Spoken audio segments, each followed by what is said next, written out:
Welcome to the High Income Business Writing Podcast, helping you propel your writing business to a whole new level. And now, here's your host, Ed Gandia. Hey there, welcome to another episode of the High Income Business Writing Podcast, the number one podcast for freelance writers, copywriters, and solo marketers who want to earn more in less time doing work they love for better clients. With over 1.3 million downloads from listeners just like you across 101 countries. So I want to do something a little different today. Over the past couple of weeks, two pieces of content have been circulating in my world, and you may have seen one of them, maybe both of them. And I keep getting messages and emails from listeners asking me what I think about them. So I figured, you know what, let me just address both of these pieces head on in a podcast episode.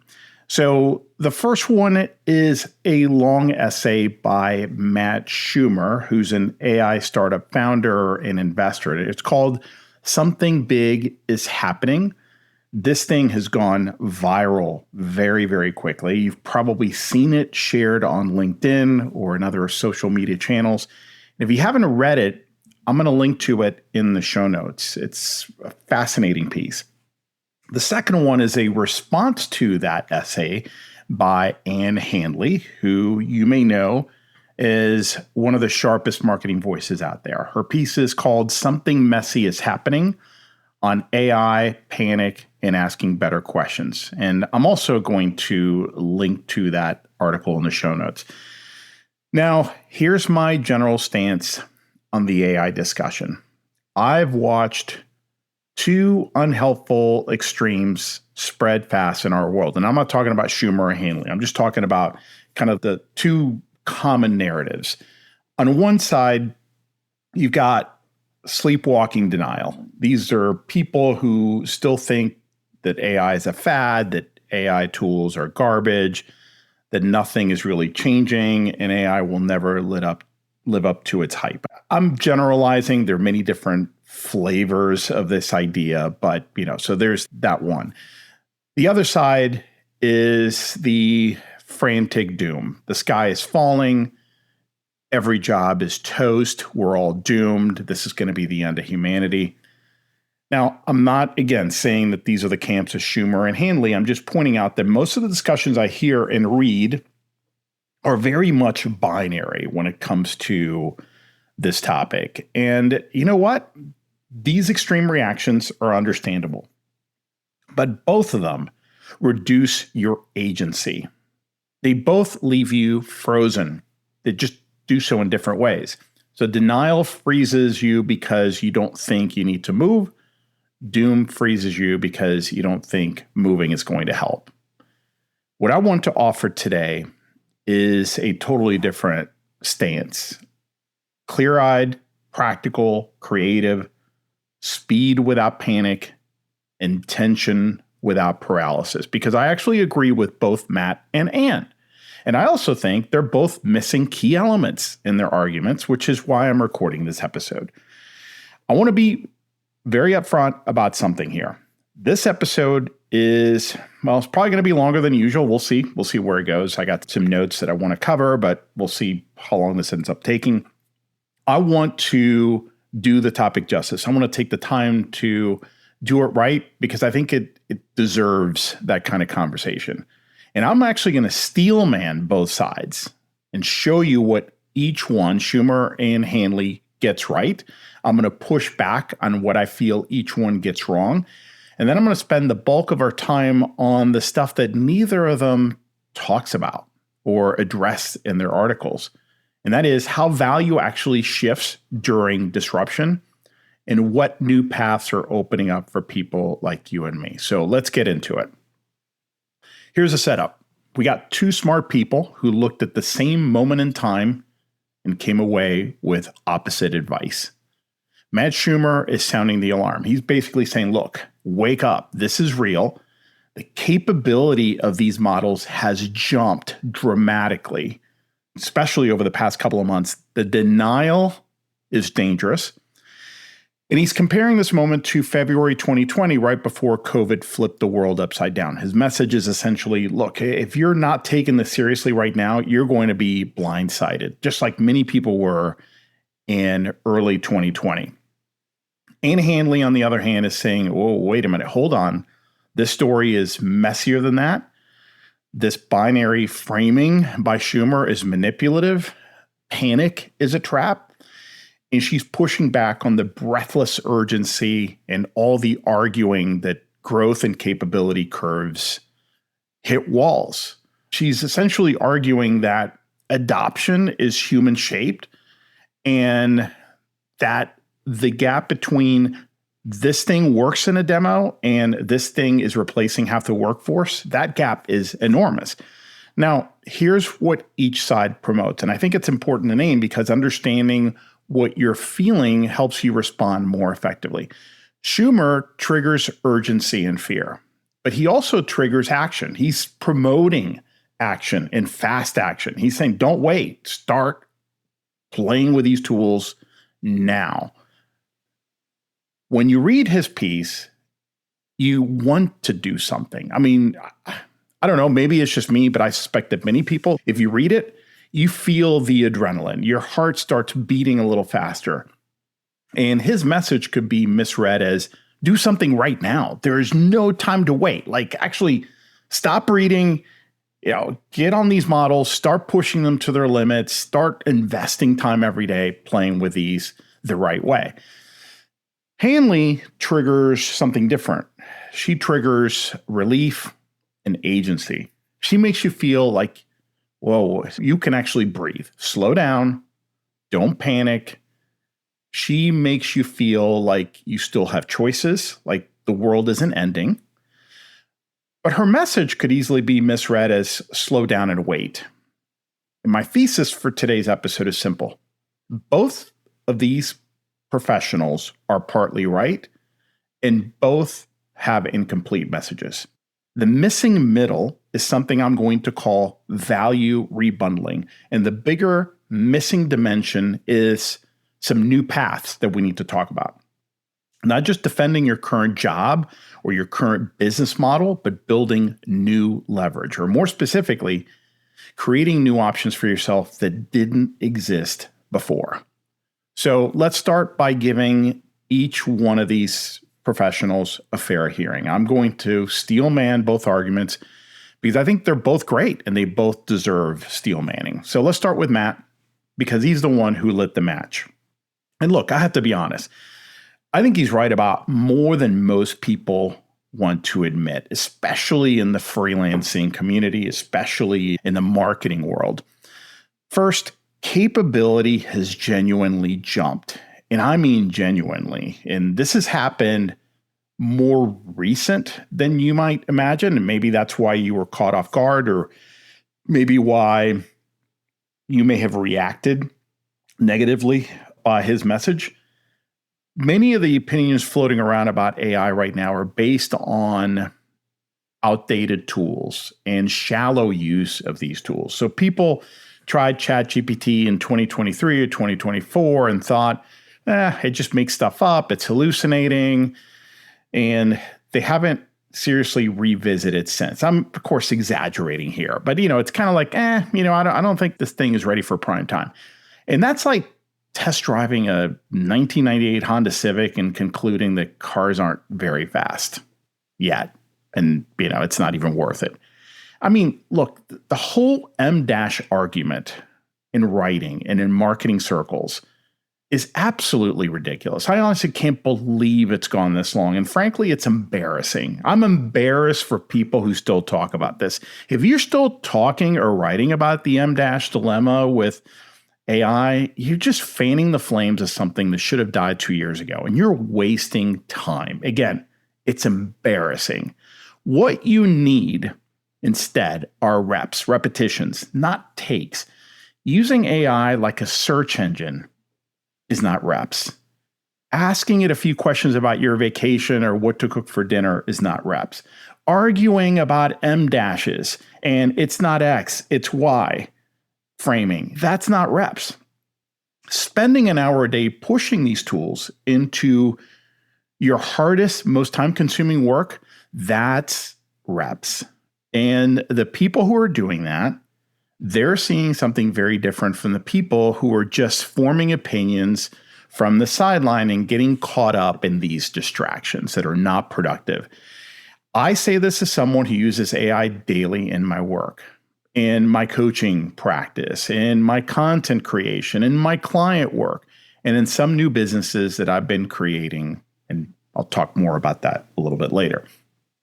The gap between what these tools could do a year ago and what they can do today in February 2026 is staggering. And the gap between 6 months ago and today is also significant. And if you haven't pushed these tools hard recently, and most people haven't, you genuinely don't know what you're talking about. And I say that with love. I don't want to be divisive here. I don't want to come across as confrontational and mean. That's not my intention.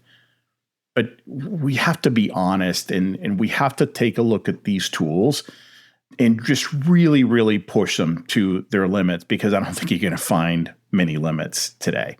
Now, Shumer also makes an important point about time. Some areas will be slower to displace workers. Like, for example, relationships and trust you've built over years. Work that requires physical presence, licensed accountability, where someone still has to sign off on something or assume liability or stand in a courtroom. Heavily regulated industries that are slowed by compliance, bureaucracy, institutional inertia. There's plenty of that stuff. Now, these aren't permanent shields, but those things will buy you time if you're involved in those areas or those facets of work. And time is incredibly valuable right now, as long as you use it to adapt, not to pretend that nothing is changing.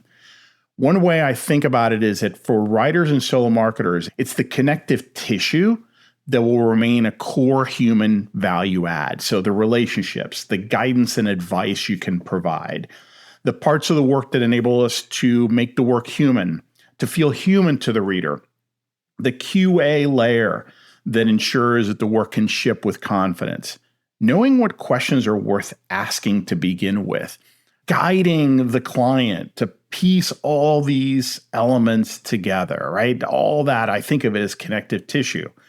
What work is worth doing? All those things. And I'll talk more about that later, but I want to be clear up front that there's plenty of work that will continue to stay safe. Now, I'm not saying those categories are completely immune. There'll be facets of them that won't be safe. But, I want to kind of put those aside in one corner, because I think there are many different elements of the work that are safe for now and at their core that will continue to be safe, probably for a long time. Now, Shumer is also right about rethinking what we tell our kids. I think he made a great point here. The old get a stable professional job playbook points directly towards some of the most exposed roles. Education still matters, but adaptability and tool fluency matter more than ever. And I honestly, and I've been talking about this for a long time, I feel our educational system is woefully outdated and is very slow to change. And I think we're doing our kids a disservice right now, still training them for a world that hasn't existed in decades. We should be teaching builder habits and learner habits, not fragile career optimization. And as a father to a young man in his early 20s and a teenage boy in his mid-teens, this is a point I feel very strong about. I'm having very different conversations with my children. And fortunately, those conversations about their future started way before AI came into the picture. I really believe that if we're still coaching and mentoring and advising our children to pursue paths blindly, like the way we did and the way that, kind of society still promotes, I think that's a huge mistake. So again, that's just my personal opinion, but I feel very, very strongly about this as a father. But here's the part I find the most exciting in Shumer's argument. Your dreams just got closer. Your dreams just got closer. That's actually where the title of this episode comes from. The barrier to building things is lower than it's ever been. Want to prototype an app, even if you don't know anything about coding? Well, you know what? You can do that in an afternoon. I've done this a few times already. It is shocking. Want to start a new business? Well, AI can help you organize your thinking and produce a strong idea and an action plan in a matter of hours. Want to learn a new skill? The cost of learning has collapsed. Want to truly understand a concept? You can have a Socratic conversation with one of these tools, and in 30 to 60 minutes, you can have a better understanding than most other people have of that topic. Execution costs have dropped. The opportunity side of the equation is very real, and I don't think enough people are spending time on that side. The real competitive advantage isn't knowing one tool. It's being comfortable as a beginner repeatedly, over and over again, never arriving at mastery, just building the habit of adapting, experimenting when things are going well and not resting on your laurels, developing what I would call a tolerance for reinvention, being comfortable being uncomfortable, learning how to be comfortable being uncomfortable. So here's my summary of Shumer's take. He's right about urgency, and he's right about the value of time used well. Where he goes wrong, we're going to get to that shortly. So let's now give Anne a fair hearing because she's pushing back on something very important. Her core argument is that Shumer is asking the wrong questions. And I think that's a profound observation. So smart of her to really highlight that. I've said this many times on this podcast. The questions you ask determine the life and the business you build. The quality of your questions determines the quality of your solutions. But panic is a terrible emotion because it collapses your questions into a single one, which is, how do I not lose? And that's a terrible question to build a strategy around. It puts you in a defensive position. It just severely hampers your creativity and puts you in fight or flight mode. The better question is, what am I building and what is worth protecting? Handley also makes a strong case that adoption curves hit walls because adoption is human-shaped.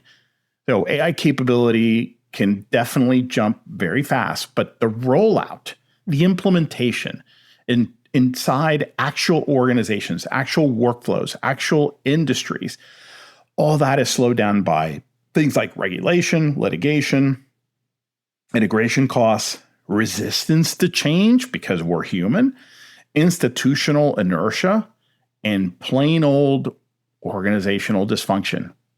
Look, humans are messy. Humans are uneven, irrational, and institutions move slowly for very real reasons. When I say institutions, I'm talking about organizations of all types.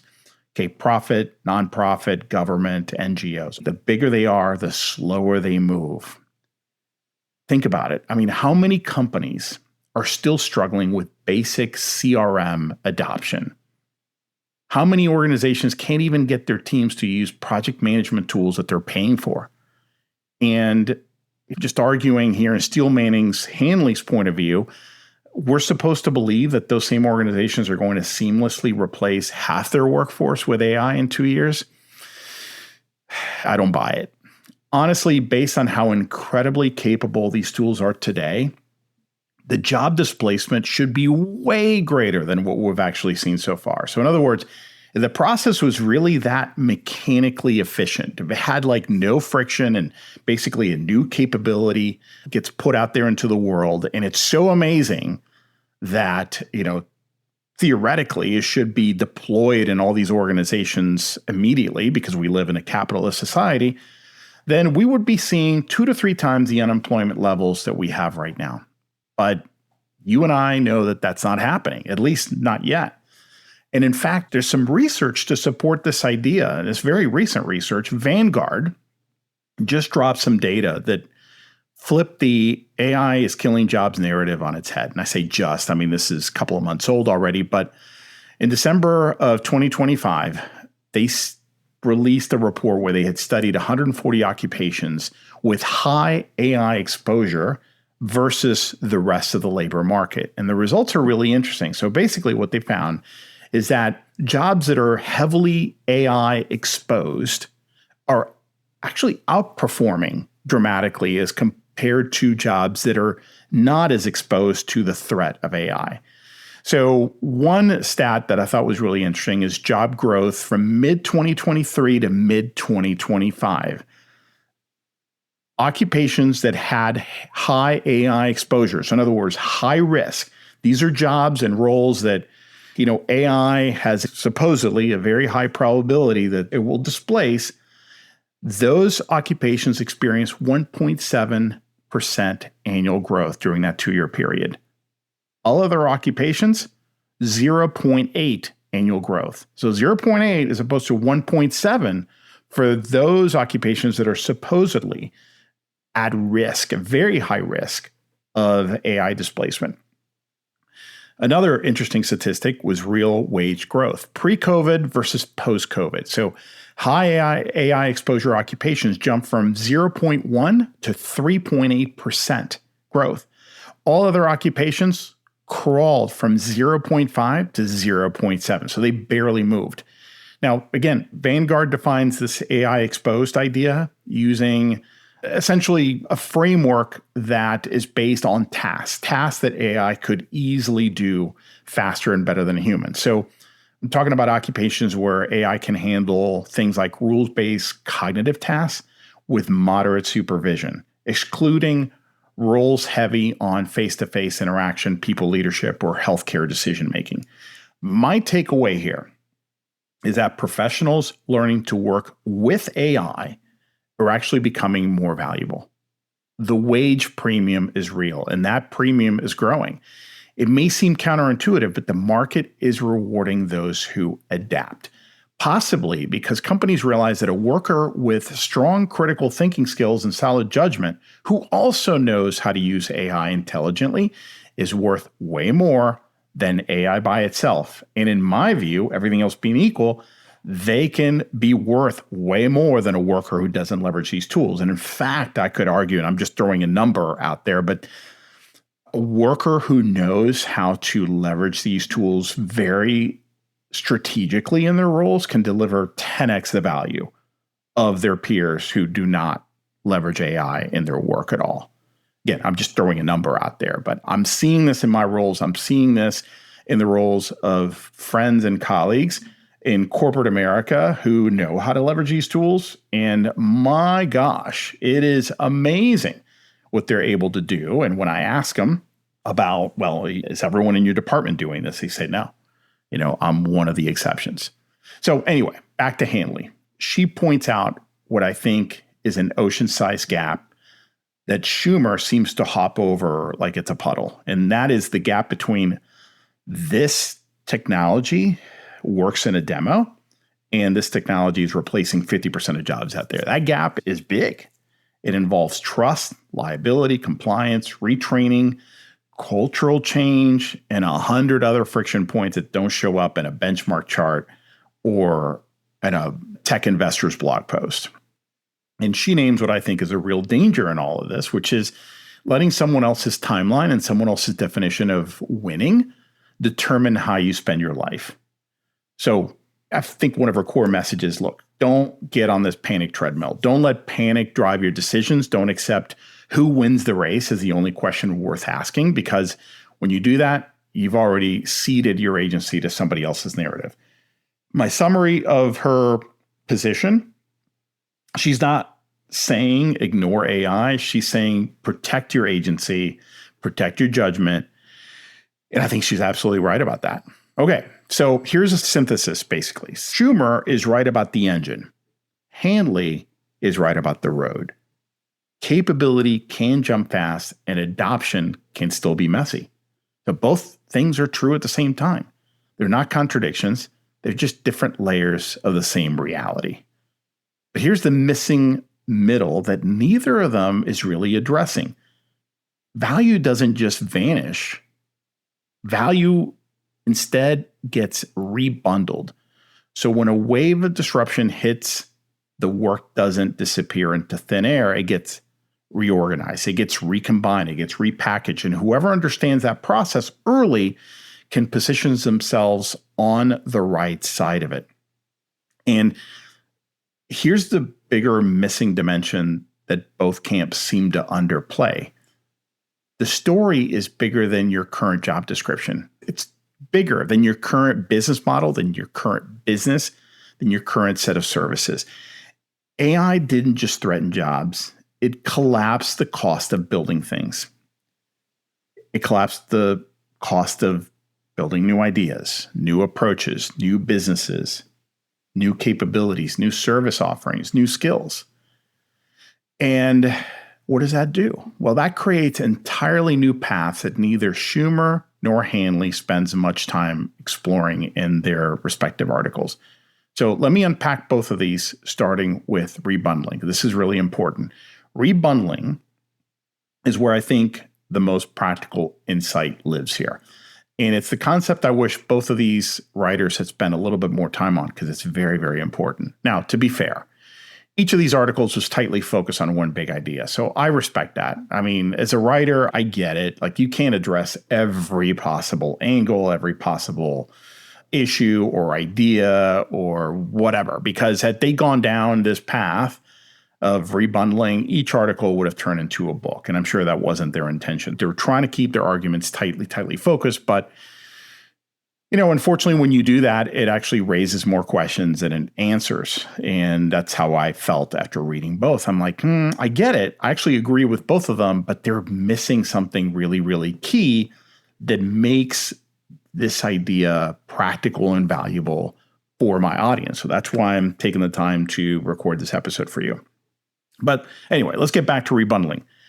Every job, when you think about it, is a bundle, right? Your job isn't just to write things. Your job is a bundle of tasks plus responsibility plus trust plus context plus relationships and judgment.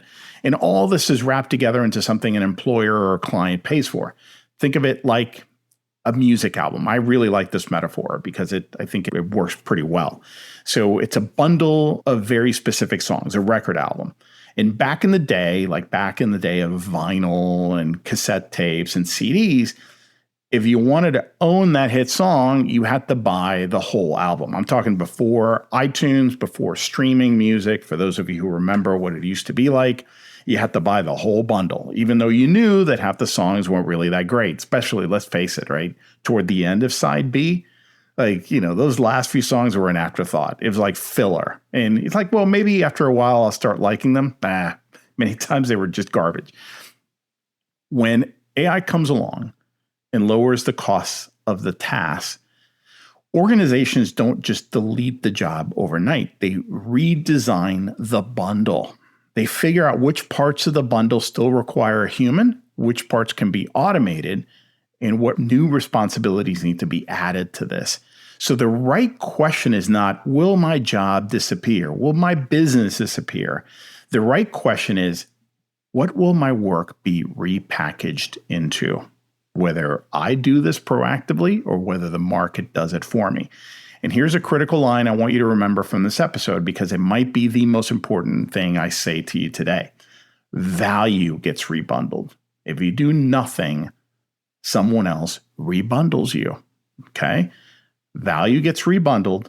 And if you do nothing about it, someone else is going to rebundle that value for you, which is exactly what streaming services did to the music industry. So when you think about it, if you wanted that hit song, right, you no longer had to buy the full album. You could just stream or download that song. At first, it was buying that song. I remember when iTunes came out, that was the thing. I spent, it was 99 cents, right? You buy specific tracks and you were no longer constrained by the album. You could buy the tracks you wanted from many different albums. I spent a lot of money doing that, but I ended up with more value. Why? Because I didn't want to buy the whole album. I just wanted all these hundreds of songs. Now, streaming made it even better, because now with streaming, you could rebundle your music into a variety of different playlists, each song coming from a different album. You could do that when you bought your music too, but of course you were limited by your financial resources. Now with streaming and, tens of millions of songs, you could create your own personally curated playlist. The technology now allows you to rebundle your music the way you want it bundled, not the way the music industry wanted you to buy it and bundle it. So let me walk you through 3 patterns of rebundling that I'm seeing across my client work and my coaching work. Rebundling pattern number 1 is what I would call the orchestrator. This is about intent over execution. As AI handles more the production work, right, more the execution, the writing, doing the thing, human value shifts toward scoping and prioritizing outcomes, setting standards and constraints, making trade-offs and judgment calls, and integrating outputs into real workflows. I want to be really clear about something here. Orchestration is not prompting. I hear people say, well, you'll just become a better prompt engineer.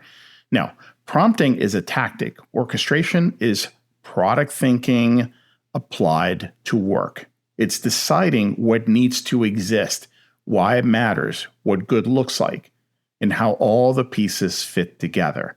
Notice the difference, right? It's a totally different skill set. Then it's about using every tool at your disposal to make it happen. That's again, a strategic role. It's not a technical role. So that's pattern number 1, the orchestrator. Pattern number 2 for rebundling, the judgment premium. This is about trust over speed. When speed becomes cheap, and it's becoming very cheap, very fast, the bottleneck moves somewhere else. There's always going to be a bottleneck or a friction point. You just need to see where it moved. And it typically moves to accuracy, things like accuracy and error costs, to brand risk, to ethics, to accountability and liability, to relationship capital and trust that took years to build. So judgment becomes more valuable where stakes are high, and most real business decisions involve high stakes. A client isn't just buying a white paper or a case study. What are they buying? They're buying confidence that the deliverable won't embarrass them, won't expose them to legal risk, won't miss the mark on something that matters to their board or their customers, won't overlook something that maybe a competitor is really highlighting. So that confidence, though, comes from your judgment, your experience, your track record. And AI can't provide that. AI can execute, it can help you connect dots, but really, it's been that lived experience that enables you to provide that level of judgment to produce work that's going to hit the mark. Rebundling pattern number 3 is the adaptive builder. This is about systems over output. The competitive edge goes to people who can experiment quickly, chain tools together into workflows, ship real things, measure results, and then rebuild the whole thing when the tools change, because the tools will keep changing, probably at a faster rate than any of us expect or want to. And that's actually the hardest part, not learning any one tool, but developing comfort with constant reinvention, getting used to the feeling of being a beginner again and again and again. That can be a very difficult thing to accept when you're someone in your mid-50s like I am. Believe me. I mean, it's like at the end of the day, I don't want it to be this way. I don't want to have to stay on top of these things as I have been. But quick little aside, this is why it's so important to become or sharpen your first principles thinking capabilities, your critical thinking skills, because it's so easy to get caught up with and overwhelmed by the window dressing, by all the details and the techniques and the technology, and forget that at the end of the day, what's truly most important is to solve problems from first principles. If you understand cause and effect, first principles, then all this stuff really becomes a lot easier to learn and to absorb, because those are all details. And the real skill is figuring out where those details fit into the fundamentals. So anyway, let's make this concrete for a second. Think about a freelance writer who's been doing blog posts and white papers for, let's say, B2B tech companies for 10 years. And the old model, and I'm going to throw some numbers out there. These are not exact. I'm just making these up for purposes of illustration. In the old model, maybe 60% of her value was the actual writing. Then 20% of the value was the research, and 20% of the value was the strategic thinking and client management. AI is compressing that first 60% dramatically, right? The production, the actual writing. But what's happening is that the bundle is being redesigned. Now, maybe the writing is 25% of the value instead of 60. The research is 15 now instead of 20. And the strategic thinking, the editorial judgment, the quality control, the client advisory work, that's now 60%. The total value of the bundle, in fact, might even go up because the strategic layers that the writer was deploying were always underpriced. She was probably just including that as part of the white paper project. Now she needs to recognize that the shift is happening and she needs to price the new bundle accordingly. That right there is rebundling in action. The work didn't disappear. It just got reorganized around where the human adds the most value. Now, I want to highlight an important second order consequence of all this that most people are not thinking about yet. As AI takes over more entry-level tasks, the career ladder starts to break. Think about it. Entry-level roles shrink because a lot of that work was grunt work that AI can now handle very easily and cheaply. Apprenticeship gets harder because there are fewer reps available for junior people. And when the junior work gets automated, how do these junior workers learn? The hiring bar goes up because employers can now be pickier. Unfortunately, proof may matter more than titles. What you can demonstrate you've built, that you've shipped, that you've delivered may start to outweigh your resume, your degrees, and your credentials. So keep that in mind as we talk about new paths later in this episode, because this shift actually favors people who are willing to build things and show their work, even young people with little to no experience. So now I recognize that you may not be a young worker right now, but I'm mentioning this because it applies to everybody, right? In a way, we're all suddenly young workers because now we have to relearn all these things. And the trick is to apply your grit, your lived experience, your resilience, your creative problem solving, and your critical thinking to a whole new set of problems. And just as a quick aside, going back to what I was talking about a little earlier about young people and how I would advise them, I think the real win and the real advantage is going out and doing some really cool things out there and then showing that as your proof, as your credentials, rather than trying to leverage a degree or, something along those lines, which used to matter and now doesn't. Anyway, that's it for that point. Okay. I've given both sides a fair hearing here, I hope. And I've also introduced this rebundling framework. And now I want to push back on both camps because I think the honest adult response to this moment requires challenging some comfortable assumptions on each side. All right, challenge number one is just slow down a luxury belief. That's a question. Now, this one's uncomfortable, but I think it needs to be said. So Anne Handley's advice to take a breath, protect your judgment, don't let panic drive your decisions, that's all smart. And I agree with it philosophically. But here's the thing. Runway changes what advice even means. If you've got a solid book of business, if you've got a healthy savings account and established client relationships, slow down and think is great advice because you have the luxury of being deliberate. You can afford to be patient and strategic. But if you're a newer freelancer scraping by, or you're in a commoditized niche that's getting squeezed right now, or your income has already taken a hit over the past year or two, and for many people it has, slowing down might not be the option or the great option that it sounds like it might be. Slow thinking is valuable. It always is. But slow action can be very costly for people on thin margins. Two people can take the exact same advice and get completely different outcomes based on their financial cushion. And that matters. And you know what? It's a variable that most of these big picture AI think pieces are not really taking into account. They're ignoring it completely. The adult version of this advice might be to slow down mentally, but speed up behaviorally in terms of action taking. So to put it another way, calm mind, but fast repetitions. So sure, don't make panic decisions, but don't sit on your hands either. Move quickly, but move with intention. Think before you act, then act quickly once you've decided. Ready, fire, aim. All right, challenge number 1. Challenge number 2. Does panic actually make you worse at execution? And this is where I push back on the Shumer side of things, because here's what I see happening when people read pieces like his. They get fired up, they feel the urgency, the adrenaline starts to hit, and they start thrashing. They start tool hopping, offer hopping, endless pivots, starting 5 things, finishing none of them, signing up for 3 new AI tools on Monday, taking all this training, but then abandoning everything by Thursday. And I get that because my personality is one where I'm more susceptible to this kind of framing. I've seen this play out with coaching clients over and over again.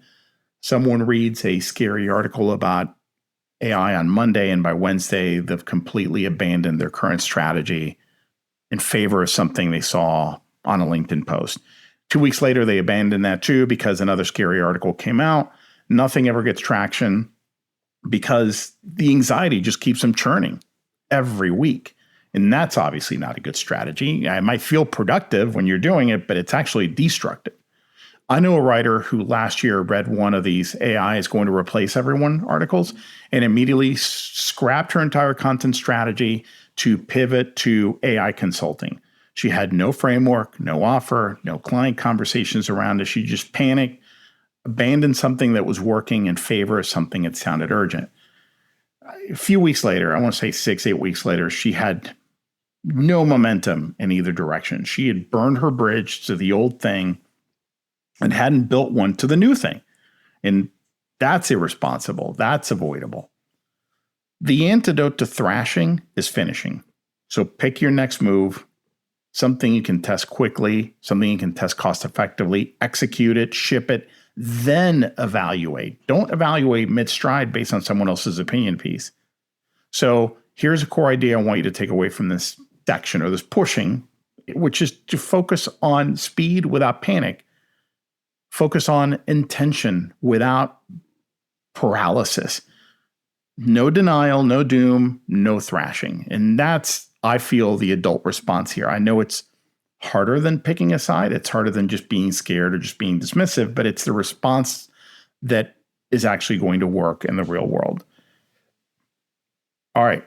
Before I get into new paths and practical plays, I need to address the blind spot that changes the entire conversation. And that blind spot is financial runway. I touched on this a minute ago, but I want to go deeper here because I think it's important and we need to touch on it. It's practical, it's real, and ignoring it is just silly.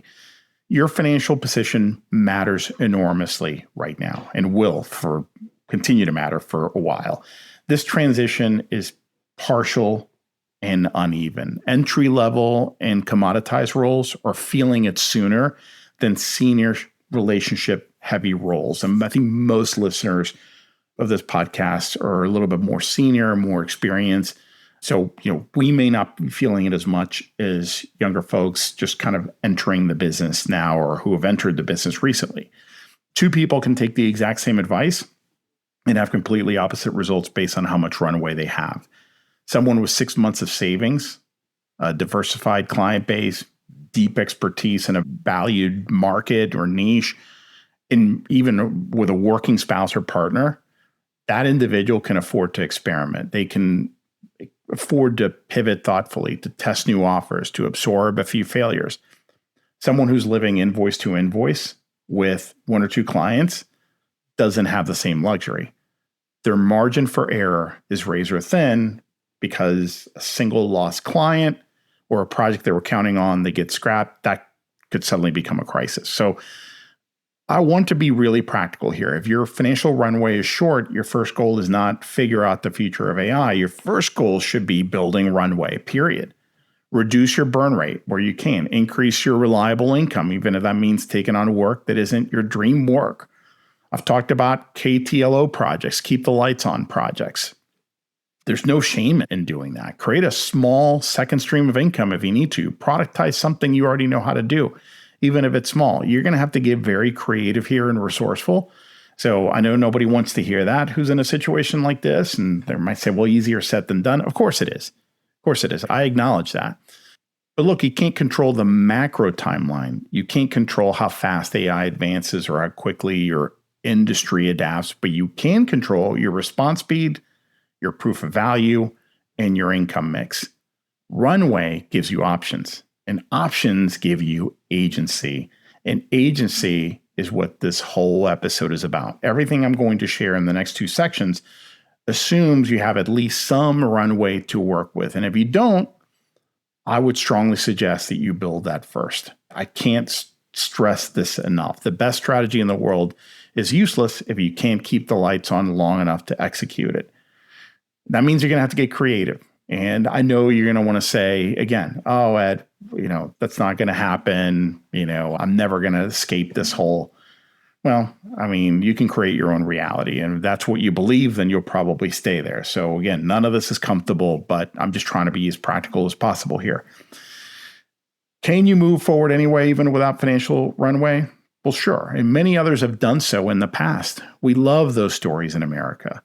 But not everyone's built with that kind of risk appetite or that kind of grit and resilience. So I think it's important to be honest about how you're wired and what you can tolerate and not fool yourself into thinking that you're going to, get out of this magically over the next couple of months, despite all the obstacles that are being thrown in your path. All right, so here's where I want to spend the most time now, which is exploring new paths outside your current business frame, because this is the part that both camps, the Shumer and the Handley camps, they're underplaying it. In fact, they didn't even really touch on it. And it's the part that I'm most excited about. They touched on it, but they didn't get into ideas or details. They just kind of put it out there or acknowledged it. But this is where I think we need to really start exploring, because this is the solution. Shumer and Handley, they both keep you trapped inside one frame in their essays and their articles, your current job description. Shumer says that your job is at risk. Handley says protect the parts of your job that matter. They're both talking about your existing role, your current identity, your current way of bundling and offering value in the market, your current business model. But the thing is that AI didn't just threaten jobs, it's collapsing the cost of building. And if value is being rebundled inside companies, as I just described, you can also rebundle value outside of them on your own terms, under your own brand, with your own pricing. So let's start with a quick inventory of what writers and marketing professionals truly bring to the table. And I want to go deep here because I think most people massively underestimate what they've got to offer. You have a lot of things to offer. You have a lot more value than you recognize. You have audience empathy and buyer psychology. So you understand how people think, what motivates them, what makes them hesitate, what pushes them over the edge to say yes. You have pattern recognition across messy inputs. I can give you a pile of disconnected research, customer interviews, competitive data, stakeholder opinions, all that stuff. And you can find the thread that holds it all together. That's not a trivial skill. You probably underestimate how valuable that is because it comes easily to you. What else? You bring clarity and structure. You turn chaos into usable decisions. You turn it into readable content. You take the jumbled mess inside a subject matter expert's head and somehow find a way to turn it into something their audience can actually understand and act on. You understand persuasion and framing, including how to handle objections, how to build proof, how to sequence an argument so it lands effectively. You have taste. You have the ability to recognize what's strong and what's weak, what could be better, what resonates versus what falls flat. And here again, not a trivial skill at all. It's actually incredibly rare, and it becomes more valuable as AI floods the world with mediocre content. You probably have strong systems thinking. You understand how workflows, campaigns, and how editorial operations fit together. You can see the whole board, not just one piece. And again, that's not everybody, but a lot of people I work with are really strong in this area. And one more, you're a translator. You make expert knowledge usable for real audiences. You bridge the gap between what the expert knows and what the audience needs to hear and explain it in a way that it resonates with them. Now, when used correctly, AI multiplies and magnifies every single one of those capabilities. It doesn't replace them. So a skilled strategist with AI tools is dramatically more powerful than either the strategist alone or the AI alone. And that combination, my friend, is where the magic lives. So here's the thing that really excites me. A year ago, using these skills to build a one-person operation that could deliver agency-level results would have been nearly impossible. The production overhead was too high. You'd need to hire people, manage subcontractors, build a whole team. And look, people did it, but it wasn't easy to do. You needed resources. You needed a lot to make that happen. Today, one person with the right skills and the right AI tools can deliver outcomes that would have required 3 or 4 people just 12 to 18 months ago. That's not a threat. That's an opportunity. So let me walk you through 3 categories of new paths. These aren't theoretical. These are things I'm either doing myself, seeing clients build, or helping freelancers create right now. Path 1 is the micro agency of one. So the idea here is to bundle outcomes and deliver fast. You can become a tightly positioned, and by the way, that's very important, okay? When this becomes easier to do, you can't just be a generalist anymore if you're going to go into this model. You have to be tightly positioned, and you could be a one-person agency by combining your expertise with AI tools to deliver packages that used to require a whole team. Some examples, and look, don't get hung up in the examples, okay? I'm just giving you relatable examples here. I think you can get a lot more creative. But let's say a podcast to content engine, where you take a client's podcast transcript and turn it into a newsletter, LinkedIn post, landing page draft, and all kinds of other repurposed content. That used to be a 3-person job. Now one person with the right skills and the right tools can do it and do it well. A case study pipeline, where you handle the customer interview, write the case study, create derivative assets like social posts, sales one-pagers, sales decks, enablement pieces, all kinds of possibilities down that path. Executive ghostwriting operations, where you capture someone's ideas through conversation, you then outline their thought leadership, voice match your style, you edit for quality, repurpose into many different channels, many different media, and publish across platforms.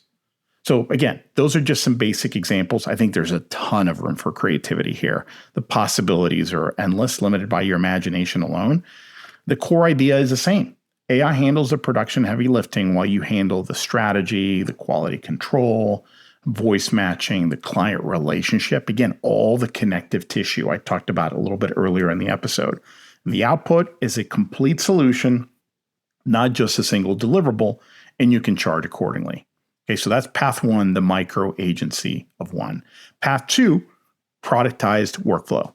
This is a fixed scope, repeatable process that you can sell over and over. So you design the system once, refine it through a few engagements, and then run it for multiple clients with increasing efficiency.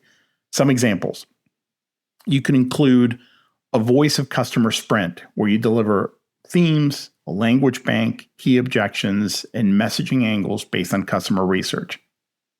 A messaging platform rebuild, where you deliver updated positioning, messaging pillars, proof points, and usage guidelines. A research to brief system, where you deliver a source map, synthesis document, strategic angles, and creative briefs that the client's team can run with. These are high-value engagements because you're not just writing words on a page, you're solving a strategic problem with a structured, repeatable process. And the fact that it's repeatable means that your margins can improve with every engagement as you get better at this. It's delivering these options. Part 3, operator teacher. So with this model or idea, you build something for a client and then train their team to run it. This combines implementation with education, and it's incredibly valuable right now because teams are desperate for exactly this kind of help.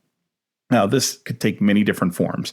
Like it might look like an AI content operations retrofit, for example, where you go into a marketing department, help them install templates, build quality assurance checkpoints. You can create governance rules, and then train the team to maintain the whole system without you.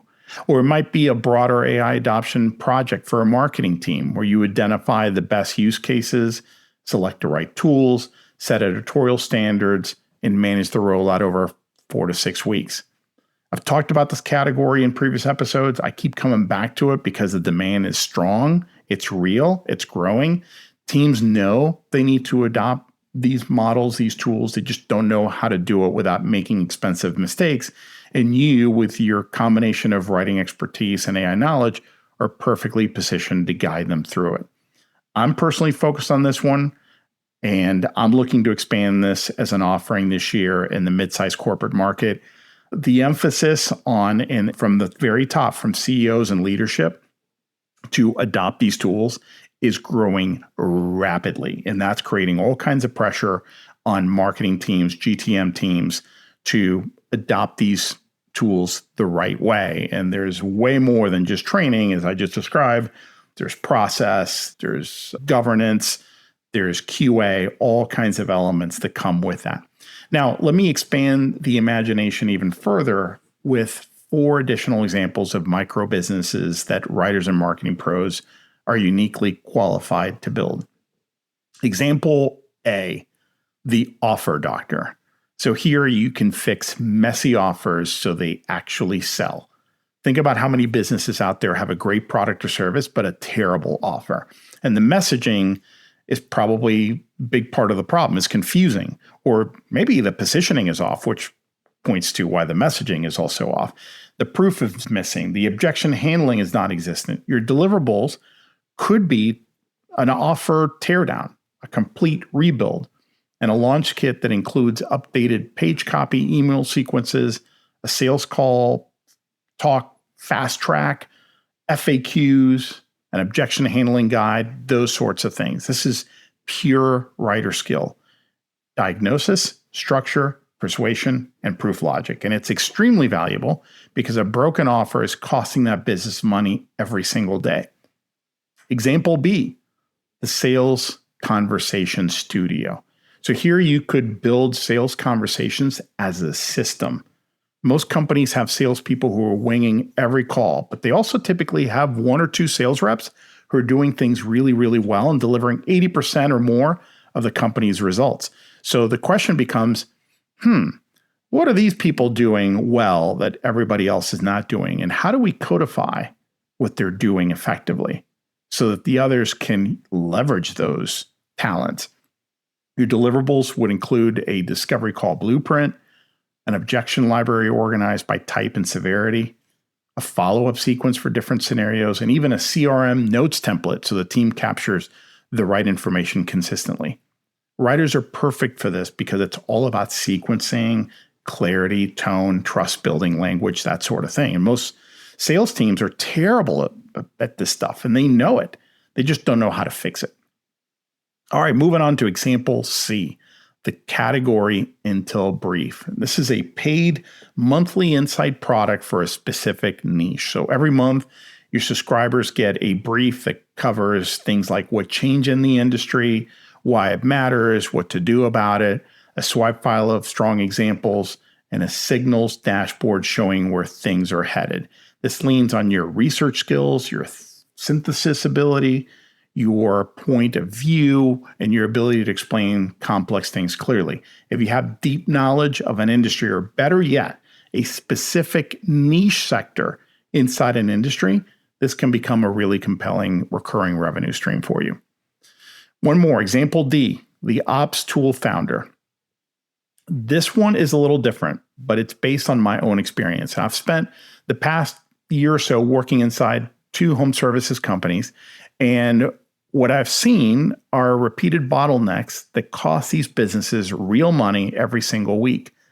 Scheduling and routing chaos, estimate follow-up leakage where leads just fall through the cracks, dispatch to technician breakdowns, customer update workflows that barely exist, standardized operating procedures that are a total mess, review generation that's completely manual, invoicing gaps. I mean, there's all kinds of things.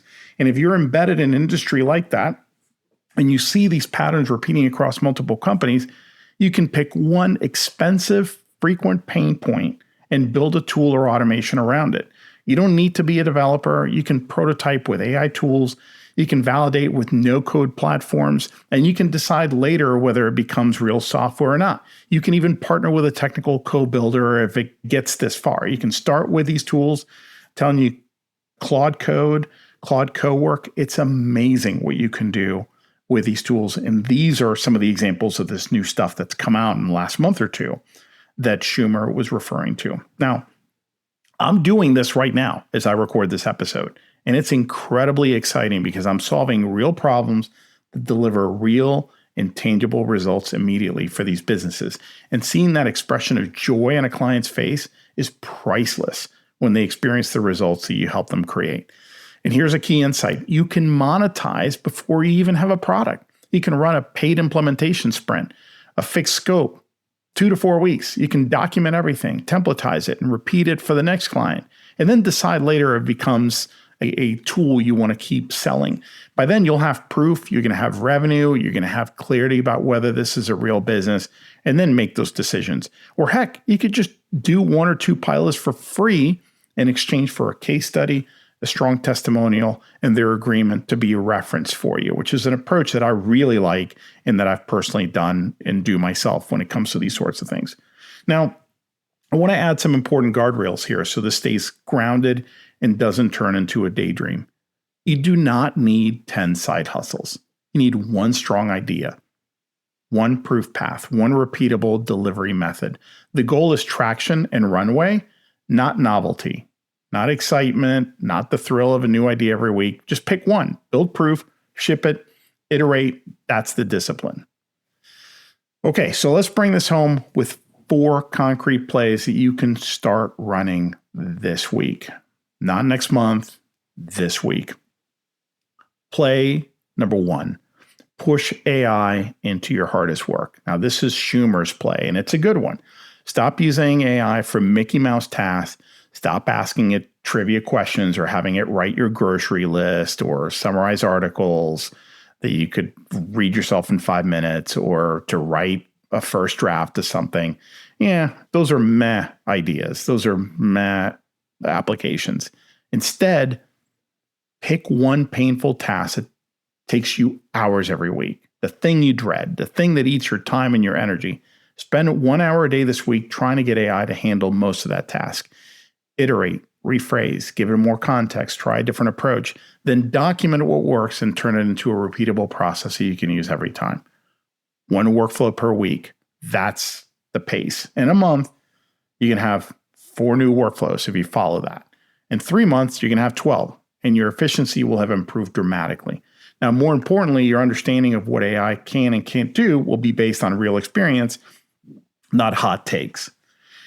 And this is important. Spend the money to subscribe to the paid versions of these tools. Don't go the cheap route and stay on the free versions.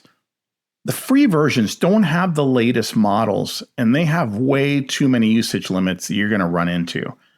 Which ones would I subscribe to? Well, that's up to you. I would suggest ChatGPT and Claude, or ChatGPT and Gemini, or Gemini and Claude. I mean, there's different combinations here, but I would definitely do 2, not just 1. And if all you can afford is 1 paid subscription, then pick one of those 3. These platforms continue to leapfrog over each other. So look, if one has an advantage right now, just wait a few weeks. The other ones are going to catch up or even surpass. So I wouldn't get caught up in which one's the best. There's no such thing. I think we're going to see, that's a topic for another episode, but you're going to start seeing that they're going to develop their own kind of specialties. And then you're going to be able to make better decisions as to which ones you want to keep. But for now, 2 paid ones, I think, is really the right move if you're serious about this. The second play is protect what compounds. Now, that's Handley's play. It's the one that she promoted in her article. And this one's very important. Ask yourself, what's worth protecting because it compounds over time? Deep thinking creates compounding returns. Your ability to see patterns, make connections, generate original insights gets stronger the more you exercise it. Taste is also one that compounds. The more you read, evaluate, and create high-value work, the sharper your judgment will become. Relationships compound. Trust built over years becomes more valuable as AI makes it easier for anyone to produce surface-level work. Integrity checks will compound. Your track record of catching errors, questioning assumptions, asking better questions, protecting your clients from bad decisions, all those things become more valuable as speed increases and quality controls gets tested. Protect all of those things. Guard them.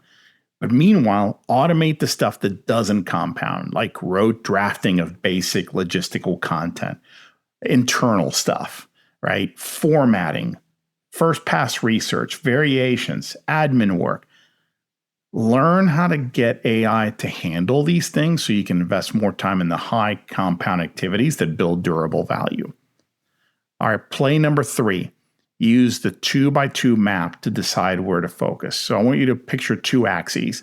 One axis is stakes, low to high. The other axis is the trust required, low to high. So bear with me here. Low stakes, low trust work should get automated fastest, right? So think of it as that's the bottom left quadrant of the matrix. Things like internal summaries, first drafts, data formatting, routine communications. You have to decide what fits here, but let AI take over in this quadrant. High stakes, high trust work stays human-led with AI supporting you and stronger quality checks in place. And that's the top right quadrant, right? Client-facing strategy, high visibility content. Essentially work where the errors have real consequences. Work where the client is buying your judgment as much as your output. So the strategic move is to migrate toward that top right quadrant, to move closer to decision-making and risk ownership. That's where the premium is going to live. That's where AI is a powerful assistant, not a replacement. Now, before I move on, I want to make a prediction, and it might be an uncomfortable one. Up until recently, anything new you created had a durable lifespan, or at least that was the goal. So if you invested the time and the energy to build a new offer, a new side hustle, a new business line, you could reasonably expect that once you found what worked, it would live for years, maybe a decade or more. You'd build it, refine it, ride it for a long time. And I mean, that was to be expected. Maybe you didn't think of it that way, but you felt like if I'm going to create this, this thing has legs. Like I'll be able to sell it and refine it over time, make it better. My prediction is that this will no longer be the case.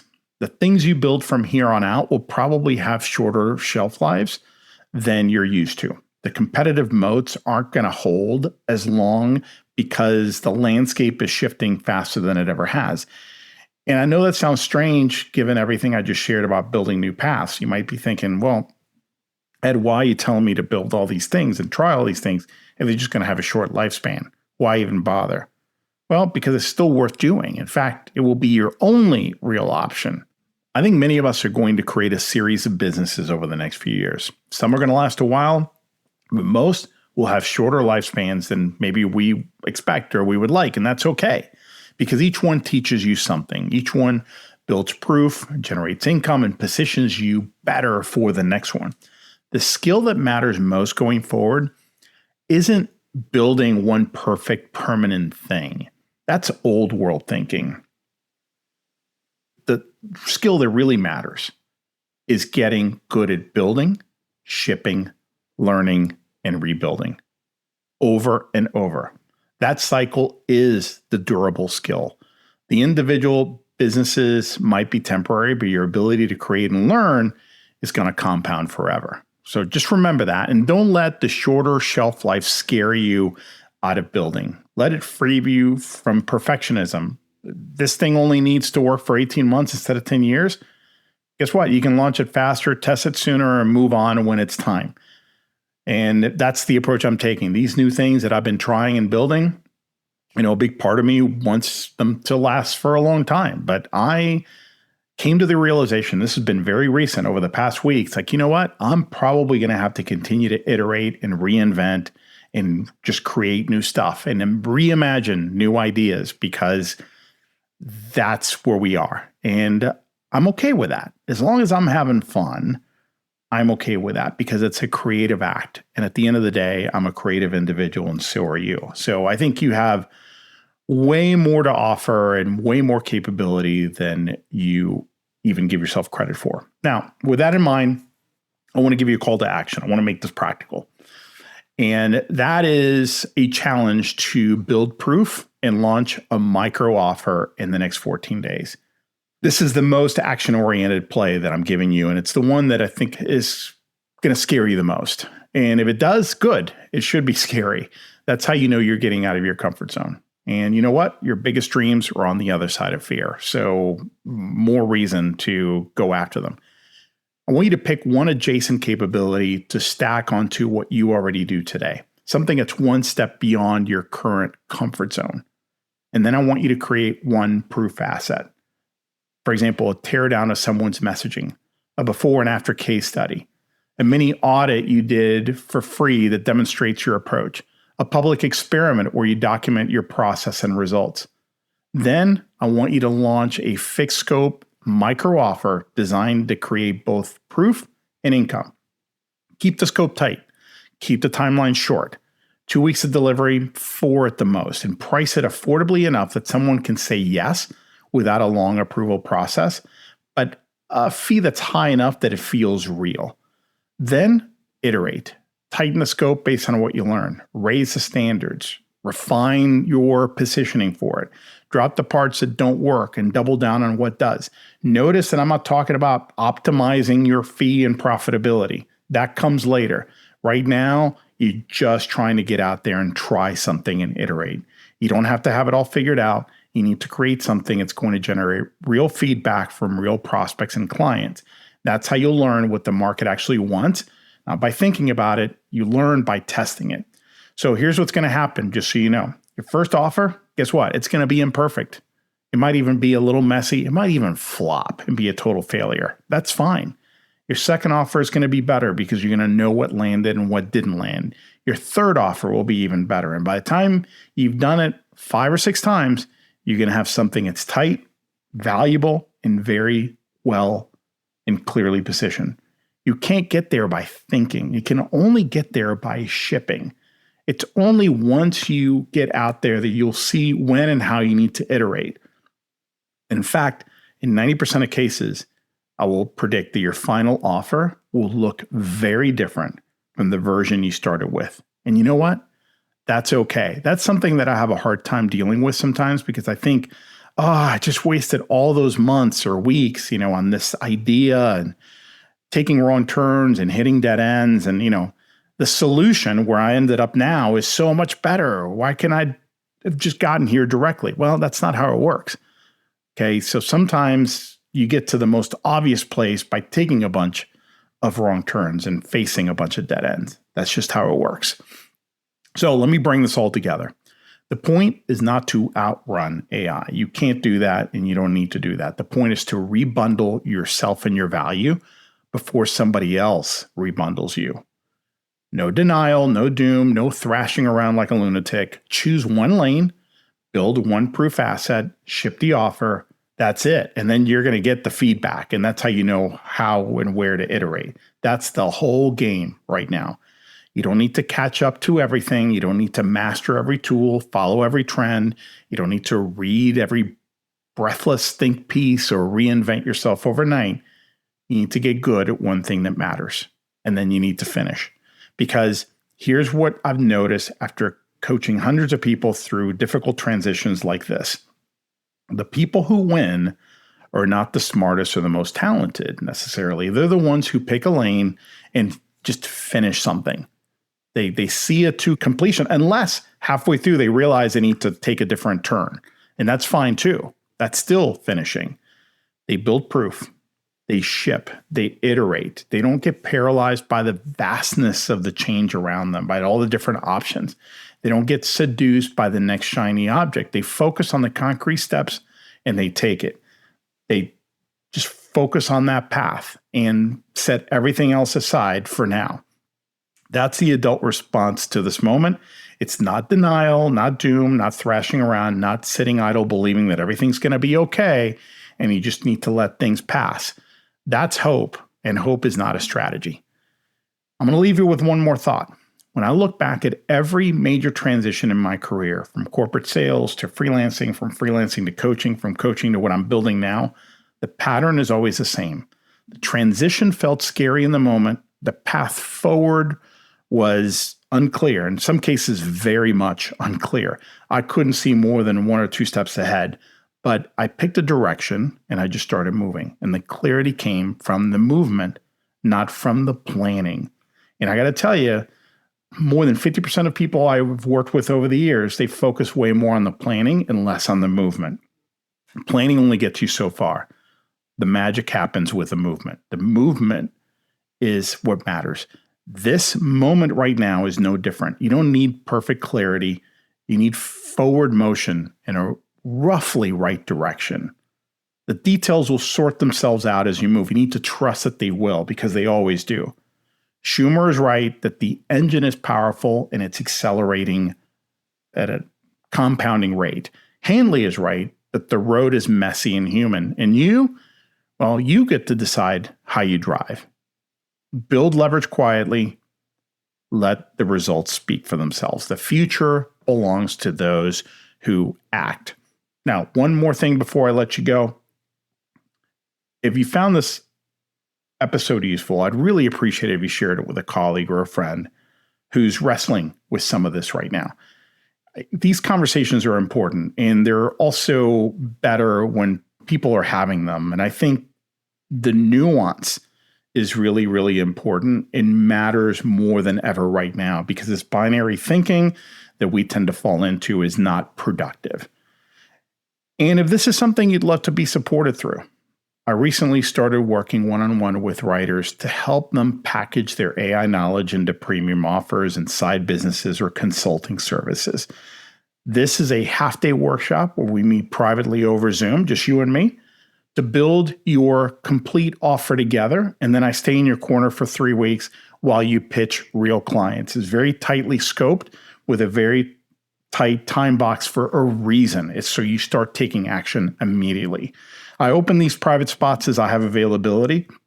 So if this sounds like something you'd like to explore, shoot me an email with AI Consultant Accelerator in the subject line. That way I know what you're asking about and I'll send you the details. But look, whether we work together or not, I just urge you to start today. This window will not stay open forever. All right, I'm done. Thanks for listening. Now go out there and build something. Well, that's it for today. I hope you enjoyed the episode. And just a quick reminder to grab your free copy of my latest book, Earn More in Less Time: The Proven Mindset, Strategies, and Actions to Prosper as a Freelance Writer. You can get your free copy at b2blauncher.com, where you will also find the detailed show notes to this and all my other episodes. Enjoy and have a great day.